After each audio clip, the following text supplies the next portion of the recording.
Hello, how you doing? I'm Craig Parkinson. You are listening to the Two Shot Podcast. Sit yourself down, pop the kettle on. We're going to have a nice old chat. Who's it with this week? I'm going to tell you right now.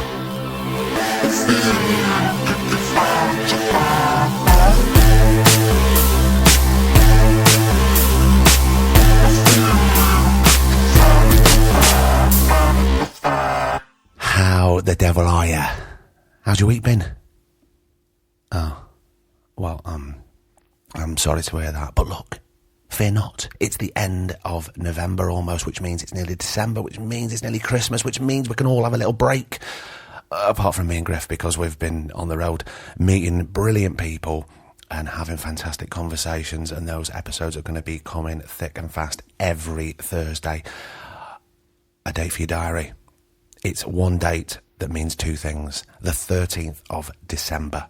Write that in. Go on, 13th of December. Because that is the date when we will announce the T-shirt design winner from the competition a few weeks ago.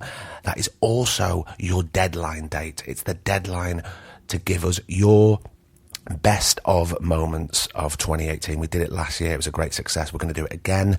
We'll probably split it into two parts over Christmas. It's a great way of picking out your favourite bits. We love hearing back from you every week. We've got a lot of entries in so far, especially for Carl Pilkington. So if Carl was your favourite moment, go away and pick something else, because Carl is definitely going to be in there. Fear not.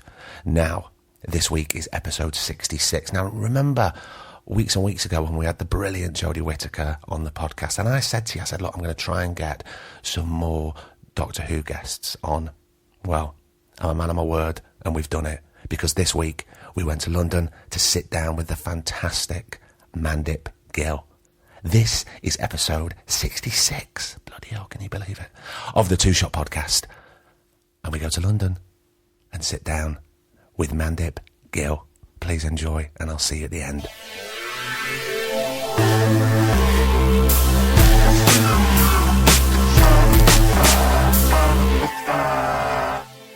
You got a cold at the moment? I don't know, I didn't think I did, but do you know what? I have been going out in London quite a lot. Well, it's because it's this weather, it's gone bloody freezing. I know, right? And I don't usually get poorly, but obviously with the tubes and all that stuff. Pollution. Yeah, maybe it's my new sound. Why didn't you stay in Leeds? Why didn't I stay in Leeds? Because I moved to uni anyway, and then I just stayed out of Leeds. There was no need for me to go back, if I'm honest. I don't know why I would go back. I've got family there, but there's no work there. And then, as soon as I finished uni, I went to... Where did I go to from there? I went back to Leeds for a little while whilst I did auditions and stuff. Then got a job in Liverpool. Went and did Hollyoaks for a few years. And then just moved from there to London. There's just never been a... What was growing up in Leeds like, though, for you at that time?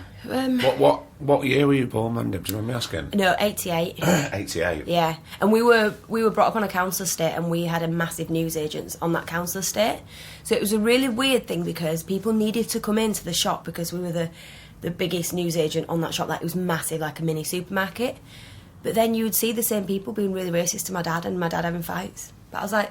But you definitely need to come in next week. And then, you know, they'd apologise a little bit. They wouldn't be allowed in for a while. Well, then they'd be allowed in for a bit, because there was this just weird relationship there. So certain people weren't ever allowed back in. But it was like, oh, you know, they've apologised now, or we've sorted it out, it was a few years ago, and then they'd come back in. But I was like, and my dad had that shop built on that council estate, and had been there quite a long time, like... By the time I was born, he'd already been there quite a long time, so he'd made friends with a lot of these people, but they were still really racist. It's one of those things where it's like, oh, I don't mind you at the shop, but I just don't like the other ones, because they needed the shop. Yeah. You know, they were talking to him nicely when they came into the shop, but... Because they needed something from him. Because they needed something from him. How did your dad deal with that? How did he cope with that? I don't know, we're not really a family that speak about stuff like that, but I just used to see him have fights all the time. I think he was just there, like... making money. Yeah, there's 6 girls and a boy. In your family? I've got 5 sisters and a brother. And are you the youngest? I'm the youngest girl, so I've got 5 older sisters, Yeah. me and my younger brother. And I think it was just with my dad, it was just, we're here to make money, just protect the girls. Like, he used to get them to fight, and they did stick up for themselves. Because they had to? They had to. And I think for my dad, I think it was just protecting us and my mum in the shop and going, we're making money because it was a good shop, we're doing well, and we'll just hope like nothing really bad happens. Did your mum work in the shop as well? Yeah. And so there was loads of time, and it was big, so we had workers and stuff, but there was loads of times when she'd be left by herself. And I was like, if me and my dad went to go and pick my brother up from karate, I always remember him making sure that there was no one hanging around the shop before he left her, because he's probably thinking, I've got my wife in there, my kids in there. I'm only going 15, 20 minutes up the street. But still, anything can happen, can't like it? that. Just Like that. we had like CCTV, we had barbed wires everywhere, we had like radio to the police, so I would constantly have like, you know, when the radio's like, and you can hear bits and pieces of coming in, like that was just a constant thing in my head growing up. Constant worry. A constant worry, and like at loud noises, like I'd quickly go to the window because I'd see what was happening outside, and we had CCTV even upstairs so you could see the monitors. So there was just this constant surveillance going on, which I took with me my whole life. When we moved to a nice area, and I used to look out the window, I was like, oh no, we're in a cul-de-sac now, it doesn't happen here. And then when I got to uni, they said, why'd you look out a window? I was like, I don't know, I'm just really nosy, but I have to make sure I know what's happening. Yeah. And properly assess, and just keep an eye on it. It could be nothing, it could be like a recovery van moving a car, and I've got to keep an eye on it. They always like proper a curtain twitcher. Are your mum and dad from Leeds? No, they moved, they both were born in India. Whereabouts in India? The Punjab, both of them. And then they came over, I'm not definite, because we don't like, me and my family are really not like vocal. I'll hear something off my sister about my mum, and then my mum's like, that's not true. I don't know where she got that from. So they moved around like when they were about 14, 15, came over to different parts of England. My dad was in Essex for a while, and my mum was up north. And then they met each other. And my dad moved up north he moved to Bradford. To be with her? Together, and then they got married, moved to Bradford, and then moved into Leeds and started, like, doing, like, work in the shop. Well, he actually had the shop built. The first shop that we had, my dad had it built, and then we've just moved around different shops in Leeds. How come, because you said before about that you don't really communicate about the worry and the racism sort of aspects within your family. Did you talk about that with your sisters? Because obviously your mum and dad are of a different generation, and I know what it's like at the different generations. Sometimes they stiff upper lip and they don't really want to talk about it, they'll just kind of deal with it. But maybe did you talk about that with your sisters? No, I think they might be of the same. Really? I think we just don't like. My big sister tells stories now to her son, and she'll say, oh, when we had to do this, like your granddad made us do X, Y and Z, fight people, we used to like, chase people with a bat and whatever. So they talk about it in that sense, but we don't talk about the effects of it. I'm not sure if I was really young at the time. In the old shop, I was there from being born to 11, 12, whereas my sister, much older, they're a good 10 years older. They had a lot of years there, so I don't know if it just affected me differently because I was little and then taken out of that situation, whereas that's all they know, and they've turned into adults just knowing that, like, they can really stick up for themselves. So we'd have loads of stuff happen where my dad was like, who's going to sort it out? And I was like, not me. I'm too little, please don't be me. And they'd have to, like, decide between them which one wanted to sort it out. But no, we just don't speak about it at all. But we're not a family that talk about things like that anyway, like emotions whatsoever. Even if we have lost people in our family really close to us young. My cousin passed away when she was really young in 2013. She's a few years younger than me, but we don't speak about that. We speak of her. Yeah. We don't speak about the experience and how people dealt with that. I wouldn't have no idea how my sisters dealt with it. Would you speak about it? I speak about it, but I speak about it with my cousin whose sister it was, and I'll speak about it with friends. Like, I'm really open with friends. I could just phone a friend and speak to them for hours and it'd be fine, but I always think, wonder how my sisters dealt with it, because I'm not asking them if they're okay, they're not really asking me if I'm okay. We're kind of assuming that everyone's okay by the looks of things, but you never know what's going on in the inside. But I am really vocal with my friends, and particularly like my cousin whose sister it was. I could, she could phone me crying, or I could phone her saying I've just seen X, Y and Z, and it really made me think of Alicia. But I just think, I don't know how they're doing it. That's good that she's like that with you then, because she's dealing with that grief in a way. Yeah, and there was only my cousin and her sister who passed away, so now she's left with no one. So, but we are incredibly close. So I feel privileged that she feels like she could just phone me whenever she needs to, or send a message. And we are really soppy with each other. But I think that experience made us really soppy with each other. But thankfully, we had each other. And brought you even closer. Even together. closer. I mean, we were ridiculously close anyway. She was like a little sister anyway. But it did just strengthen that bond where I'm like, actually, she's not my cousin. She's my friend. Like, I choose to speak to her. But yeah, we are very fortunate, I guess, that we had each other in that experience. Because I just don't know why we just are like that as a family. Just not vocal. Sometimes families are like that, though, aren't they? And certain generations are like that. And also, if a certain generation is like that, like at the top, and it kind of bleeds down, it can bleed down. I also think it's a cultural thing. Just there's loads of things, I don't hug my mum and dad. I can. People think it's really weird, but I don't. I'm like, I don't think my mum's ever said she loves me. But I would find that incredibly weird if she did. I'd be like, oh, why is she saying that? Like, people force us to hug her. And even we're like, oh, this is disgusting. And they're like, just hug your mum. But I'm like, I know she loves me. Like, that's the thing, know it. I feel it. Like, this is weird. Like, you guys. My brother hugs her and she's like, oh, get off. What, your mum's does that? Yeah, she secretly likes it. But I'm like, oh, why are they touching each other? How was school? Were you, when your sisters and your brother, did you go to the same school at Leeds? Yeah, we all went to the same school, but... where was that? We went to Coburn in Beeston, and then halfway through the year, we moved houses, so me and my brother... Is that when you moved to the cul-de-sac? Yeah, that's when we moved to another part of Leeds, which was really nice. So me and my brother moved schools at that point. I weren't in school that much with my big sisters because they'd all left by the time I'd got in there. Right. People knew of them, all the teachers knew of my sisters. And then me and my younger brother went to school together. We moved schools, which was quite tough, I think. I moved in so I only had 2 years there. So I moved in year 10, and he's a few years younger than me in school. And I just think it was a really weird time to move school with no other sibling. I now had to look after him. Before, everybody knew the shop. It was on the city. It was really close. People coming in the shop after school. People knew my sisters. One of my sisters was really naughty, so the teachers knew of her. And I felt safe. Whereas now, I felt like I had to protect my brother. And we went to an estate where there was not a lot of Asian people.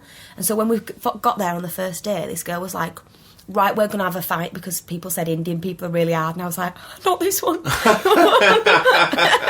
And I was like, you want to see my sister? Yeah. I thought, but I'm gonna have to have a fight with her because I can't come to this place with just me and Danny. And there were a few Asian people, but not a lot.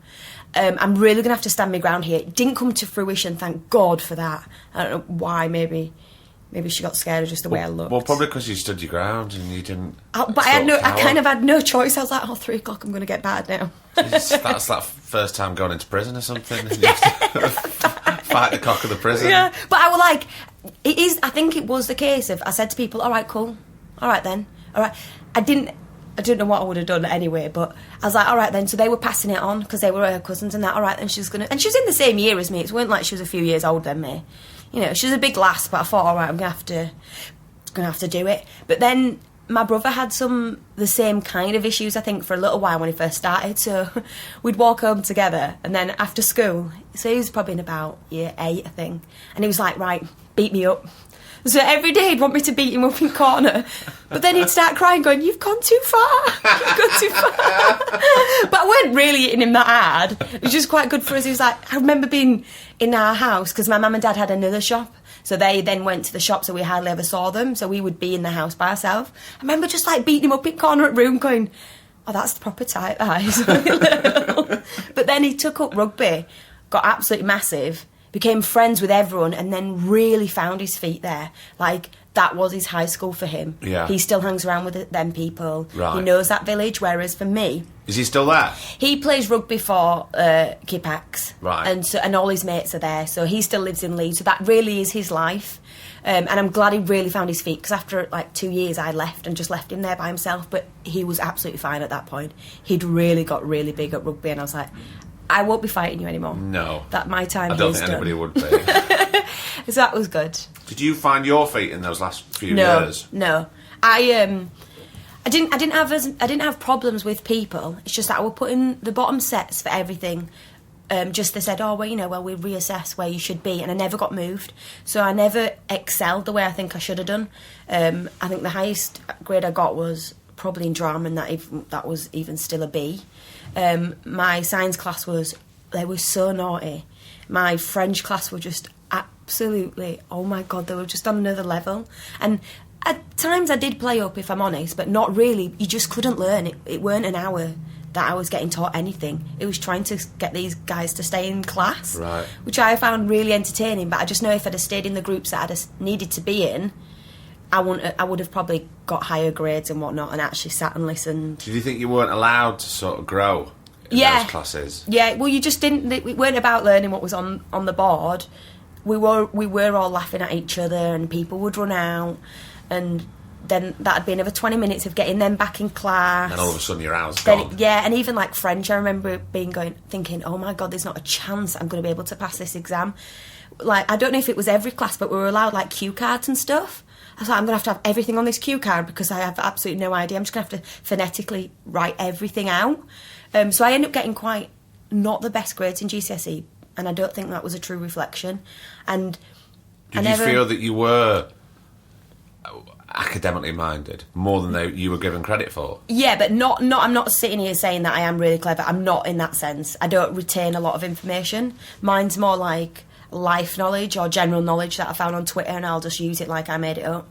But but I do think I could have excelled a little bit more if I just had gone into the groups that I was supposed to go in from the start, or maybe not moved schools. Because that was quite and you wouldn't think it was a big deal, but I was year 10, I'd really found my feet in the other school. You know, I hung around with all the cool kids, I was doing really well. I didn't really need to show off there because it was okay to be cool and do your classes. It's probably hard to leave your friends though, because you'd done a lot of growing up. Yeah, and they were from we'd been to primary school with most of the school. They come into our news agents after school, whatnot. And I found, like, I had a good group of mates in the second high school, but it just were never the same. I would just go in, right, I just need to get out of here kind of thing. Oh, was that the main aim? This infamy, I've got to get out. They had, where you stay on after year 11, they had all that. But I was like, no, I need to go back. Because I used to be in Leeds, and this school was a little bit outside, heading the other way. Right. And so their town centre was Castleford, which is completely different to my town centre in Leeds, completely different. I needed to go somewhere where it was a bit more multicultural and head back into Leeds. And all my uncles and sisters had been to the college that I was heading to. So it just felt like the right place to go, head back out. Did you find it odd, that second school, that it wasn't, as you say, multicultural? Did you feel that it was a bit odd that you're there? Yeah, like, the whole experience was a bit like, what? Why is there only, like, 2 Asian people in the village? And then me and my brother would come from outside. It was a massive school as well. It was a massive school, but whereas the school that I went to in Beeston, Coburn, it was, like, there's so many Asian people in Beeston. It was really multicultural. The teachers were, we had Asian teachers. Right. Didn't really have Asian teachers when we got to our new school. I think maybe if I'd have started a few years below, like my brother did, you can get your feet in then, and it's not so bad. But for me, I was like, I was near the end. But as you say, it's a tricky time for you to move GCSE, schools in year 10. I'm glad we did. I'm so glad we moved out of the council estate and away from the shop, because I just have this ongoing fear about my mum and dad. Like, I always worry about them. I worry about them opening the shop. I worry about them going to cash and carry and lifting heavy stuff. I worry about the weather. You don't know who's going to come in. Yeah. Like, I've seen so many fights. I've seen people, like, this one woman stole my mum's jewellery, like, off of her neck and whatever. I'd help her lift the shutters up. And one time I, lifted the shutters up. We was probably about 9, 10. I'm lifting the shutters up, and outside these massive horses, police horses, raiding a house. And I'm just like, I'm going to go and get the fresh cream cakes from the back, help my mum with that trolley, and then I'm going to go to school through these. Oh my God. So I was so glad we'd left that estate. Your mum and dad still working? They still got the shop? So they've got different shops now in different part. They've got a different one in a different part of Leeds, much smaller. They can manage it. They said, we've got this one because we're the ones that want to work in it. So we work in it if they go to a wedding or whatever. But they don't need workers in this one. A nicer area. Yeah. And they've been there quite a long time. So the people that are about 18 now, they've seen them grow up. So they know who to look out for and who not to look out for. What were you doing outside of school? Like We weren't- extracurricular? Were you doing stuff? Were you going to clubs or out? No, or? in the first council estate we lived in, we weren't allowed to play out. Like, I was allowed one friend in, because it was really quite dangerous. Yeah. So I was allowed 1 or 2 friends in, and they'd come in inside and play with us, but I weren't really allowed out. I didn't play on the streets. We had massive fences that had, like, barbed wire and, like, anti-thief paint on them. Yeah. So we kind of just, like, said hi to our friends through the gate. Hiya, through the gate. But it was a massive garden. We had all the toys in the world, and there was 7 of us. Like, we had our own football team. Yeah. So we just needed to play with each other. We had massive mountain bikes that you could actually, because it was so big, you could actually, you know, really pick up some speed and whatnot. So I never felt that I needed to go out. I always felt quite protected and safe. And when my friends were inside, like if I had one friend in, she was cool as well now because she's inside. We were allowed anything we wanted from the shop. So if it was hot, we would just go to the fridge, get out the ice pops, ice cream, and then go back out and play. We did our chores as well. We had to do work in the shop. But that didn't start until, like, maybe, 4 o'clock you had to fill up. Right. And it was only, I did the pop and the chocolate, and I was done for, after an hour. I got loads of money. So what were you thinking about when you were leaving school? Because you obviously wanted to get out of that second school. But were you thinking, well, I'm not staying on? Did you have any plans about what you wanted to do? I've always known that I wanted to do acting. And so when From I got... an early age? Oh, since about 6 or 7. I've never ever wanted to do anything else. I thought about being a police officer for a second, just so I could police what was going on around. But then I was like, I'm scared of dogs, I'm scared of the dark, can't swim, scared of heights. This is not going to bode well. So that's lasted about 10 minutes. That's why I've always wanted to play a police officer. I think because I just was I really wanted to be one. Yeah. It just wasn't feasible in real life. So when I got to the new high school, the drama teacher there, Mrs. Woofenden, was really good. And she, in her classes, is probably where I excelled and why I got a good grade. Because she really pushed for it. She really wanted me to do their play, but I couldn't because I had a Saturday job at that point. Right. And she really helped me get to college to study my BTEC. I knew I were heading out of that school and that village anyway, and I probably... more than likely would have gone to the college, Park Lane, that I would have gone to anyway, because all my siblings went there, and even my uncles. Kind of just was like, that's a given, that's where you go. Yeah. So, but she really helped me get out of there, do the BTEC at college. Really weird, because no one's really stopped me doing it. I don't think anyone really thought about it. It was just, I didn't go home and go, you need to get me in drama school, I need to be in the play, I need this, I need that. I kind of did it really quietly with the help of, teachers at school. Why do you think you did it quietly? Were you worried about... No, I think no one... My sisters were like, we know what you want to do. We have no idea what to do with you. We have no idea about classes around here. And was there nothing around there, no, other classes apart from school? No, we wouldn't have been allowed to them anyway. We were allowed to, one of those clubs that you go to where you pay 20p. A youth club? Yeah, but not a lot, because we weren't allowed out. And it was a new thing. My older sisters, they started doing, a school play outside of school. And that's when I was really jealous, because I was like, that's my thing. But now I have to stand in the shop, well, you free go and do West End Story. And then they'd come back after 2 hours, and I was like, right, then you can go in shop now. A little bit jealous that they got to go to rehearsals. But no, there were nothing like that. And my sisters used to make me dance and do performances at home. So it's not like they completely ignored it. Yeah. They would dress me up, make my hair really curly, put mousse in my hair, make me sing my dad had made me sing Hindi songs to my brother, which were love songs, and he really weren't into it, and I had no idea what I was saying. Thank God, because that's weird. And then I would do little comedy shows that were absolutely not funny. I'd dress up as the Spice Girls, so it's not like they ignored me at home and what I wanted to do, but there was we have no idea what to do with you. We don't really know where people go and do this. Yeah. I'd heard of Sylvia Young from someone else's niece who wanted to do it, and I was like, I want to go to Sylvia Young. And then there was that's in London, you've got to stay there for 2 weeks. I was like, I don't want to go to Sylvia Young. Obviously I didn't want to do it because that was massive, going to London. Yeah. I wasn't even allowed outside, let alone go to London. Yeah. And what were you now, 17? No, by then I was still young. I was still 12, 13. Oh, at that age. Yeah, that right. age. So then we'd moved to the new house. I was allowed out a bit more.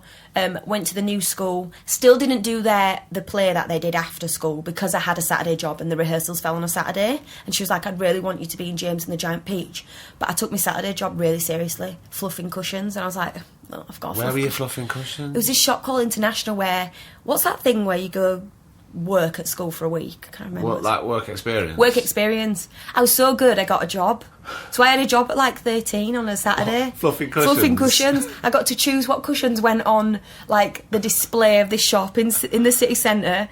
And because I'd worked on the tills and stuff before, I was able to work on the tills quite quickly. And I just liked wrapping people's like ornaments and stuff up really nicely.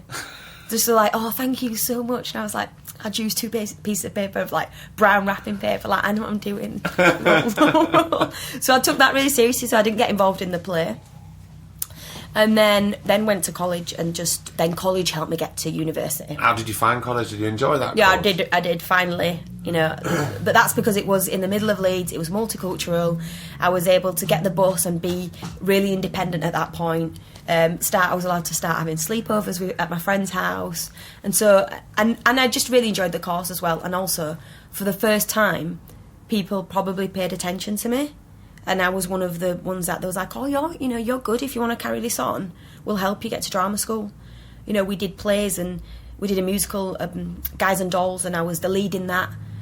And you wouldn't, before then I would have gone, I'm not going to be the lead in that because I'm Asian, why would I be? She's white. Of course I'm going to use white people. But at this college, it weren't about that. It was about who was right for the part.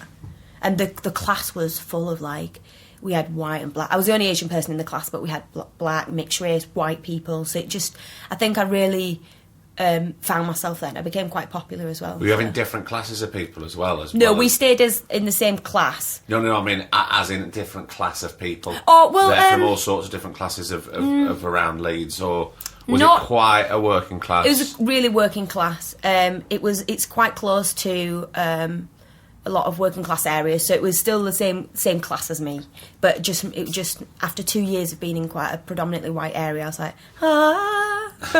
and then I was really popular and stuff like that. I was like, this is it. It's what I've been waiting for. Not them French classes. You felt like you were thriving there yeah, a bit. Yeah, I did. And the teachers were really good and they were really helpful. The classes were brilliant. Like, you know, I really enjoyed. We did loads of different things where you make props and stuff like that. We still had to do IT, so I was still doing, and we still did like quite a lot of written work with the BTEC. Yeah. Which I am quite good at written stuff. If I have to like write stuff quite descriptive, I'm quite good at that. So at least I got to do that again. Well, that's another part of your creativity, though, isn't it? Because instead of you're expressing it there, you're popping it down on paper. And usually it was just about myself. Like, I was very good in class today. I excelled. It was always like, just keep a diary of your work. I was like, I did a back bend. I'll give myself 5 stars, gold star there. I was brilliant. So did you have a choice at university? Or No, I did. So I had a choice in this. I was allowed to go anywhere at this point because my sisters had already gone through the whole thing of university with my dad and how far they can go and whether they can stay out or not. They'd done all that hard work. What were your sisters doing? Because they obviously had a career at this point. They've studied they've studied IT, law. One of them worked for the police. So one's an accountant. So they'd really, done the hard work and gone, oh no, we're going to university in Birmingham and we're staying there and I'm not coming back for the summer holidays because I'm getting a job. So for me it was pretty easy. It was genuinely about finding a university that I liked and the course that I liked at this point. Had I been one of the oldest siblings, that wouldn't have been the case. It might have been, how far can I go? Whereas now it was like, what's a good course? What's the best thing for you? Yeah.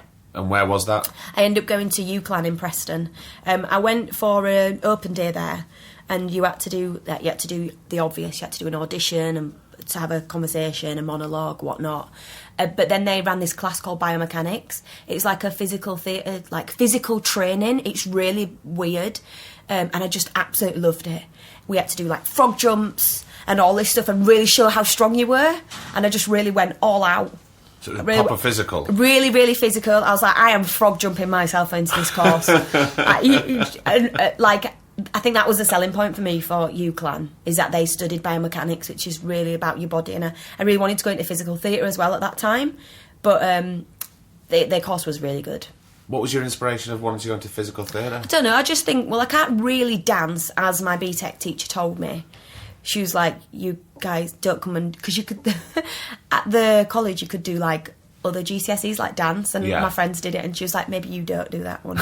That's not where you're coming. This isn't for you. So I can dance when I'm out in a club and stuff. Just choreography takes me a lot longer. Whereas with physical theatre, I was like, yes, they are steps, but for some reason I get this. Yeah. And I like this. No matter what she says, I don't have 2 left feet. I do have 2 left feet. But if a physical theatre company are listening, I don't. And I'd gone to see stuff as I was at school, and college took me to see things like DVA and Complicity and all that stuff. So I just really saw it and thought, that's absolutely amazing. I can do that. I've never done it. Yet. So, moving to Preston, because we started having a chat before, and I don't know if we were recording at the time. Did you get a lot out of the course? I did. Regardless of all that other shit. I really enjoyed the course. I think I was still able to do a lot of writing, which I thought at one point I was like, I just want to do the acting. But I actually quite enjoy that it kept me on my laptop.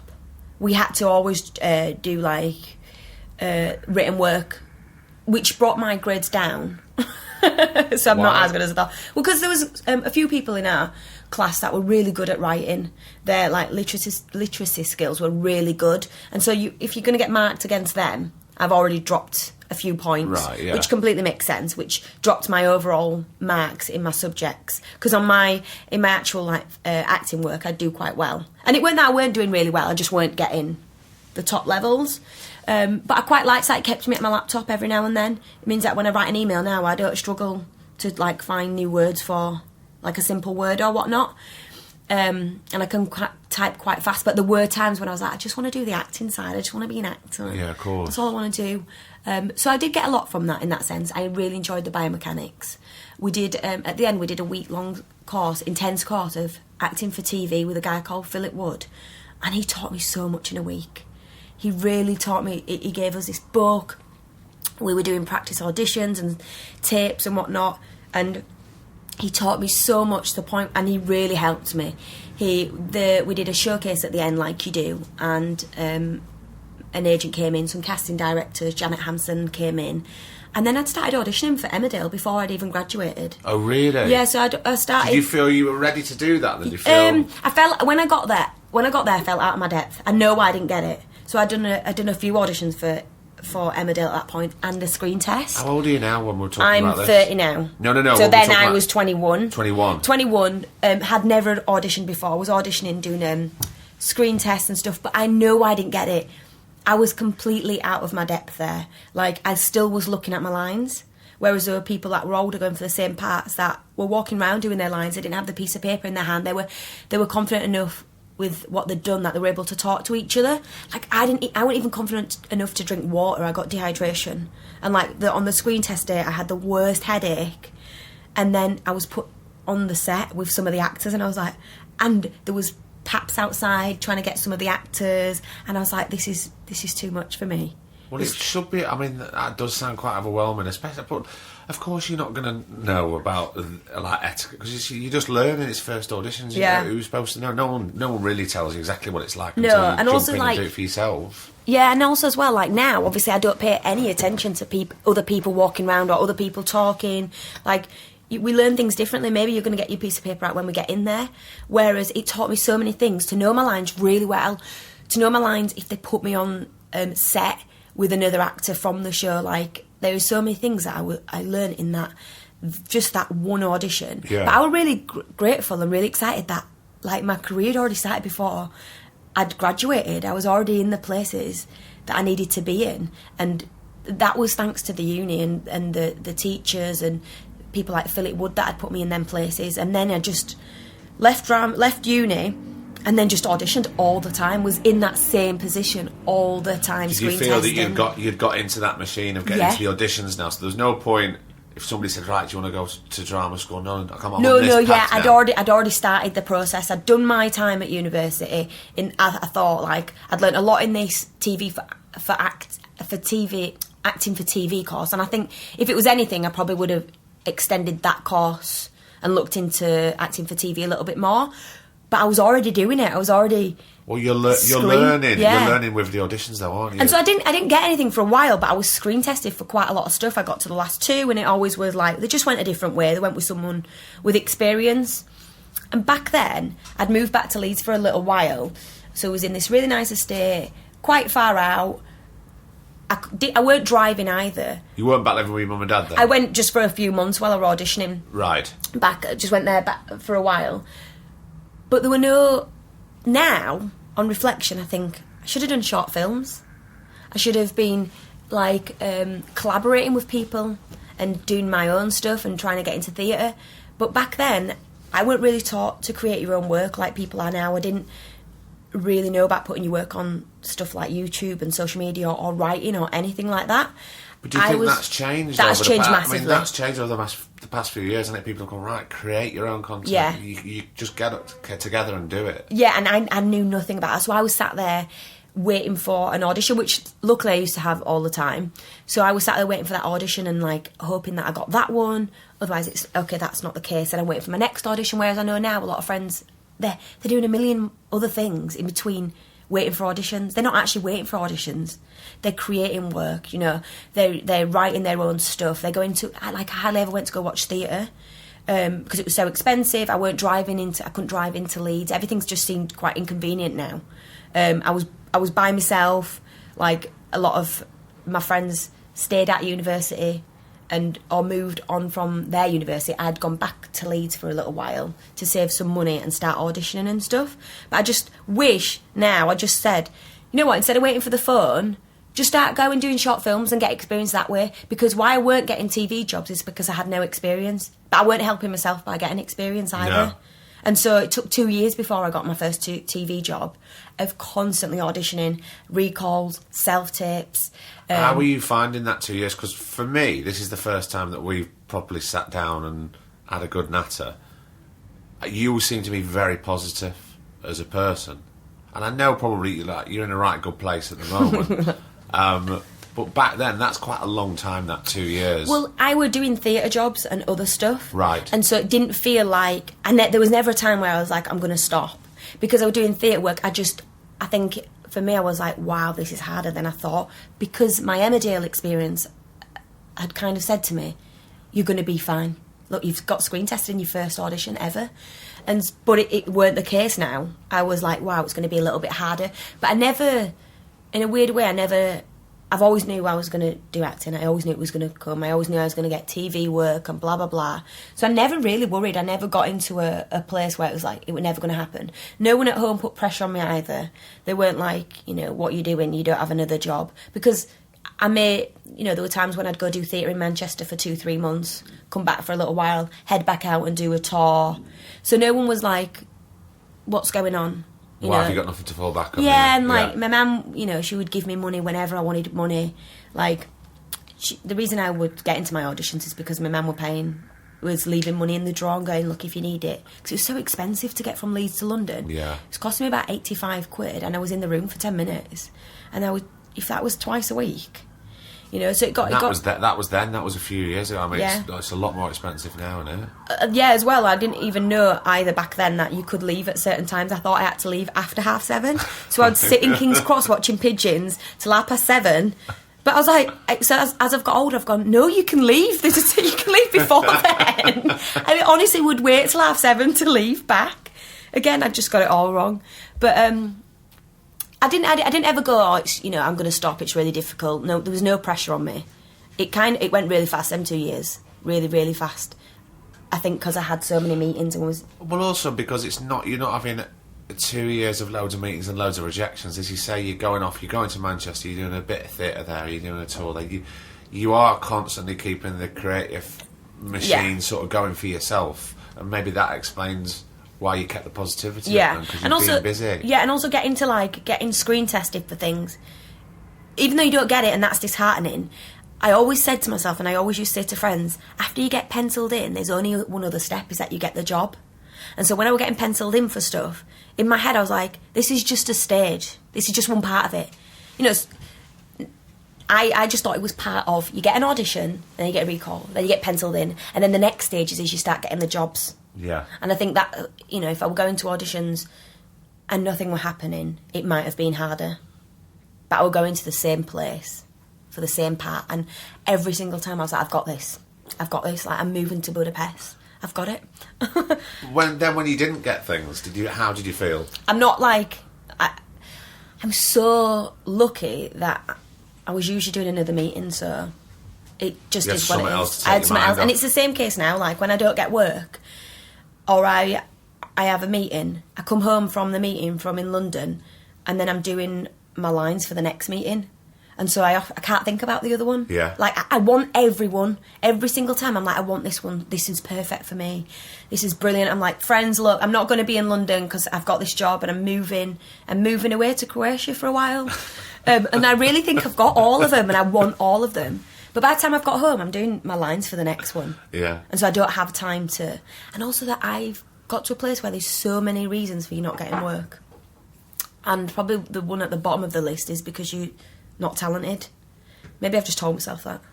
But I always think matching families, who else, you know, who's got more experience, who's more like right for the job. Like there's a million things that I always think of and then go, now I'm shit. That's the last one. Yeah. So I don't really get to that point where I go, I'm shit. It's just one part and parcel of it, isn't it? If you match your family or if you don't match your family, if you've worked with a certain person already on the production team or whatever, it's all that kind of stuff. It's out of my hands. How did you find moving to London for the first time? Well, I'd been to Liverpool for a few years between the Leeds and stuff. I went to go do Hollyoaks for a few years, lived in Liverpool. How long were you doing that for? 3 and a half years. Yeah. 3.5 years playing the same part. I was playing the same part, and then I made this like business move. I was like, you know what, I could stay in Hollyoaks for years. I can see why people do it. I made amazing friends, lived in Liverpool in my own flat, you know, on a really good job because I was having a laugh. It was like uni and we were getting paid for it. Just having a really good time. And they offered me a new contract and I was like, I have to be brave now. Because I never wanted to stay there for 3.5 years anyway, but it's just so brilliant that I just got carried away. Was it quite a different way of working doing something like Hollyoaks? Because did they go out 5 times a week? Yeah. So right, it's just that's like a big workload of filming. Yeah, it's just 5-6 days a week, absolute machine. You go in there for like 10-11 hours and it's just constant, like, especially even if it's not your storyline, you're in supporting somebody else's storyline. So I was fortunate to be in all the time. But is it one of those where you'll do a scene from one episode and then you're doing a scene from another, so you don't know where you've got to be geographically. I could be doing 4 or 5 episodes at the same time. Right. And so in my folder, I would have 4 or 5 episodes at the same time and we'd just jump back and forth all the time. Loads of different colours. Yeah, loads of different colours episodes. I had loads of different stickers. But I lived with a guy called Stephen Roberts he were already on Hollyoaks before I got there, moved in with him, and he was so organised and he's an amazing actor. And he was just like, right, I use these stickers and it tells me what scenes I'm on and what day, and I just got into this beautiful habit of going down all the side of my file. It'd tell me everything I was doing Monday, Tuesday, Wednesday, Thursday. On top of every scene, I knew where I'd been and where I was heading, and the big things that had happened that I needed to remember. And so it weren't that difficult. But that's a completely different skill that you're learning doing that, because that's not like normal filming at all. But to me, that was just a given because that was my first job, right? And so I thought they were all like that. Yeah. And so I've always known where I'm coming from, where I'm going to, what's happened, what's massive, what was the mood, what was the scene before, even if I weren't in it. Because I now need to determine like where the mood energy is in the whole script. That's a brilliant foundation, isn't it, for moving on? But that's what I mean. Like, a lot of people turn their nose up at soaps, and particularly Hollyoaks, but you learn so much. You learn how to hit your marks, how to get to work on time, how to work with so many different people. There's like, the cast is these 60, 70 people of all different ages, all different backgrounds. It's really loud. You're there you're filming all fast, day. aren't you? Really you're doing fast, a big page turn count. Which is what I quite like about working like that, is that you're on a scene for an hour and a half or something like that. You talk to your mates. I was part of the McQueen family, so I was in that set a lot. So just a new McQueen had come in, or I'd leave for a second, and I really enjoyed that. Whereas on other shows, you might be on the same scene for hours with the same few people. And then I'm like, these are really fun, but I want new people. Whereas like on Hollyoaks, I got new people, you know. But that to me was... That was the norm, yeah. Because, well, when I first got there, they showed me this scheduling board, and it was just this massive board across the room. And there was like, you come in here and you find out what you're doing by looking at the board and finding your name. I was like, oh my giddy aunt, I'm going to forget days when I'm not supposed to be in and blah, blah, blah. And it's not. It just came to you. You just don't know how you do it. You don't know how you learn. So I was learning lines so fast. I was watching Hollyoaks at home, and in the break... I'd learned some of my scenes, and there were like 4 or 5 scenes down in a couple of minutes. Were you always good at learning lines, or was this just... No, that was that. That was that? That was having to learn lines. Not a lot of the dialogue changed, though, on the day, so that kind of helped. You know, I've had jobs where the dialogue does change on the day. There were a lot that got changed, don't get me wrong.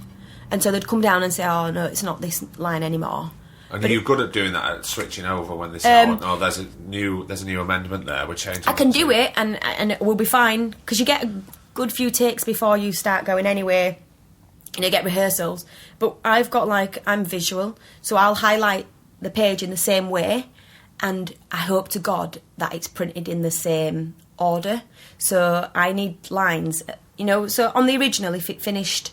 my line was the bottom of the page. That's how I've remembered it, where it's on the page. Yeah. If they've given me a new piece of paper, now my line's at the top of the page. I'm like, whoa. Right. Whoa. And so then I've got to study that page visually.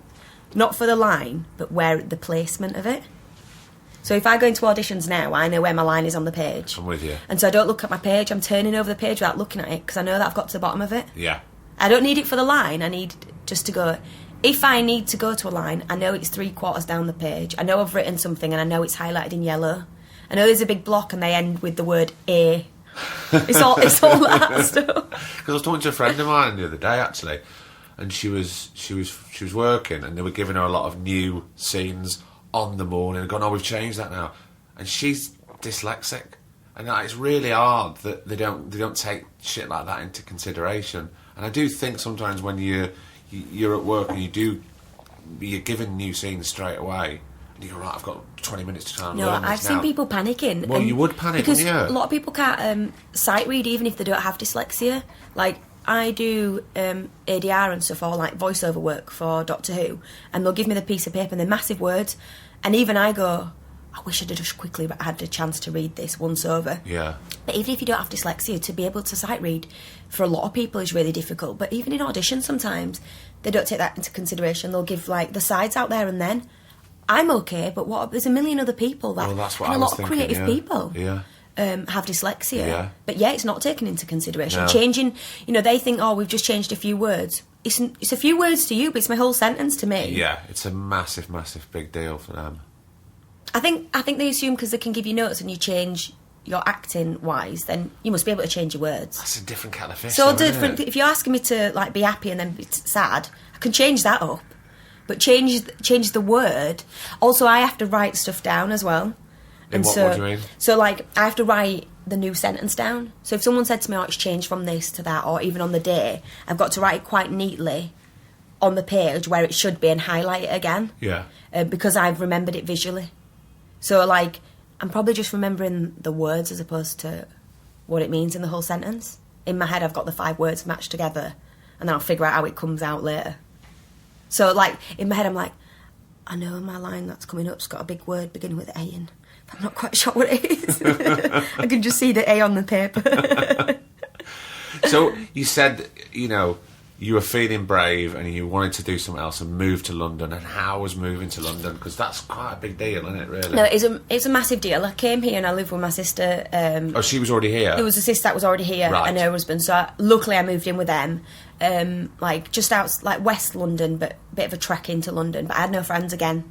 I was back to a place where I was like... So you started from scratch again? I've got no mates. Yeah. I'm sat here learning lines constantly, going into London, coming out of London, on the way out of London learning lines. I didn't really socialise. I have this weird thing about I'll socialise after I get work. My biggest priority, I think, in life is working. So I don't really book holidays in case I get an audition. I don't really see my mates. I don't even see my mates now. I have mates I haven't seen in about a year and a half because of work. Do you think you're a workaholic? No, I don't know. I think I'm just not as sociable as a lot of people. God, you seem quite sociable to me. I think maybe just on social media. I don't think it's real. Because I spent years at my sister's house when I got to London, just in my own room by myself, doing my lines, reading, trying to be a better actor. Because going into London was a massive trek. Yeah. Then I'd stay at my friend's house a lot. But it weren't to socialise, it was because I had meetings and it now was easy to go from her house. So you're prioritising? Yeah. But it's just a big trek going into London and they're going, oh, come to the theatre. What happens after the theatre? I can't get home. I live out, like, outside of London near Heathrow Yeah, Airport. yeah. Like, how am I going to get out? And I overanalyse all that stuff. I'm not driving into London because that's a big deal. Yeah. And so now I'm not That's going more to stress. Now I'm not going to the theatre because now the theatre's expensive and I've got no job, and now it's going to take me. I'm going to worry about how I get home. So now I'm not going to the theatre. I'm not going to anyone's birthday party. I'm not one of those people that go, I can't come out because I've got an audition tomorrow. I'm not that person because I've already started learning my lines. Yeah. But I'm not coming out because it's such a big deal to get back home.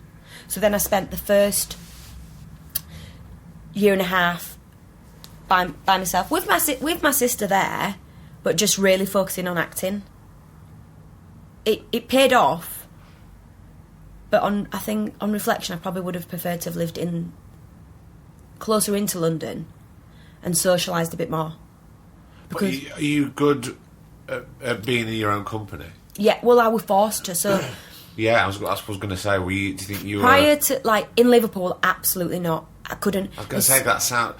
living in Liverpool 3.5 years and the London seemed like two opposite ends of the spectrum. It was, and it was a massive day. I got to London and I got in my sister's car and I was like, oh my God, I've just been driving around Liverpool, going to the gym with my friends, eating with my friends, going to work with my friends, coming over, staying at my house, blah, blah, blah. And I've gone to a place where I'm just like, now all I do is learn lines.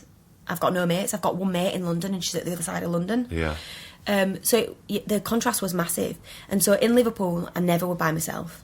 If I were going to be by myself for the weekend, I've got in my car and I've driven to Leeds. Every Friday I'd drive to Leeds because I was scared of being by myself. Whereas in London, I mean, my sister was there, she was working, my brother-in-law was there, but throughout the day, you've got a lot of hours where you're by yourself. Yeah. And I was it took me a long time. Did you get lonely during that time at all? I think I did. I think I would say I was quite lonely then. But what's come out of it is now I don't even leave the house for like 2 days. And everyone's like, you haven't left the house. But I'm like, I'm only leaving the house if I need to leave the house. Like, when I wake up and realise I don't have to leave the house, that's brilliant for me. I don't want to do it every day. No. But at least once a week I need to not be able to leave the house. Like, I've left the house all week this week. So tomorrow I don't have to leave the house. And that's absolutely... People find it weird. But I'm just like, knowing that I'm not opening that door and I'm going to stay in my dressing gown and do stuff, watch documentaries, be quite productive. If I need to get the kettlebell, I'll do a bit of exercise. Is really exciting. And I need it now. I need it. If I've, like, done too much talking as well over a weekend, I'm like, I'm just not going to see anyone Monday. Amanda, it was lovely talking to you. Thank you so much. Thank you so much. I've had such a good time. Did like you? therapy. Yeah.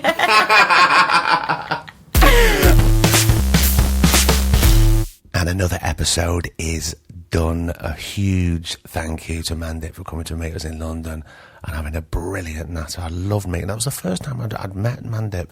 Really, I'd met her very, very briefly just to say hello to. And she's a lovely, lovely ball of energy, that woman. Fantastic. I loved meeting her. So, Mandip, thank you. And also thank you for downloading and subscribing and tuning in. You know how much it means to us. Well, that's it. Episode 67 is next week. So have a fantastic week. Look after yourself. Take care. And, yeah, you know where we are. We're on Twitter, Facebook, Instagram, at 2shotpod. We're 2shotpod@gmail.com. Don't be scared. Don't worry. Drop us an email if you want. Go tell your friends. Tell your friends about the 2 Shot podcast. There's more and more people joining us every day. In fact, I had a very lovely email only yesterday from I can't say who it is, but she's an actor who I've watched her career bloom over the years. She's doing fantastic work. So she said very nice things. I'm not going to read it out. It's not Steve Wright. But hopefully, cross fingers, she may come on and sit down and have a natter with me. And I'll tell you more about that when I know. Until next week, I've been Craig Parkinson. He's been producer Griff. And this has been the 2 Shot Podcast. Take care of yourself. The 2 Shot Podcast is presented by me, Craig Parkinson, recorded and produced by Thomas Griffin for Splicing Block. Our brilliant music is courtesy of Then Thickens. Cheers.